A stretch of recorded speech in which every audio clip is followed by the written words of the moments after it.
Hello everyone, welcome to my new video. आज आपण टेंबोड्याची यात्रा बघणार आहोत. पालघरमध्ये ना दरवर्षी ही टेंबोड्याची यात्रा भरते. नवीन नवीन गोष्टी पाहायला इथे टेंबोड्याच्या यात्रेला आम्ही दरवर्षी येतो. तुम्ही पाहू शकता व्हिडिओमध्ये मी ही फन ॲक्टिव्हिटी करत आहे.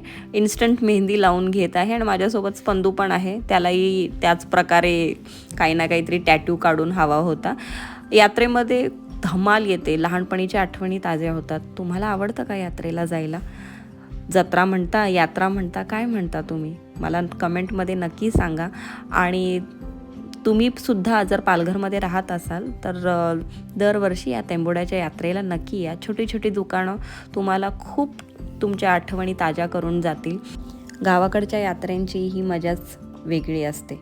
आकाश पाळणे, अनेक प्रकारच्या ॲक्टिव्हिटीज करायला मिळतात आणि खाऊ पिऊसुद्धा छान छान असतं. काय गोष्टी टिकतात नाही टिकतात विकत घेतलेला हा भाग तर वेगळाच आहे, पण यात्रेत फिरण्याची मजा ही वेगळीच असते. अनेक गोष्टी या टेंबोड्याच्या यात्रेमध्ये आम्ही पाहिल्या, घेतल्या विकत. तर तुम्हीसुद्धा नेक्स्ट इयर ह्या यात्रेमध्ये नक्की या. तुम्हालासुद्धा ही यात्रा बघायला, फिरायला, एन्जॉय करायला खूप आवडेल. आय होप तुम्हाला हा व्हिडिओ आवडला असेल. आजपासून बऱ्याच यात्रा पालघरमध्ये सुरू होणार आहेत. केळवा महोत्सव पण आहे. पाहू आपण नेक्स्ट व्हिडिओ.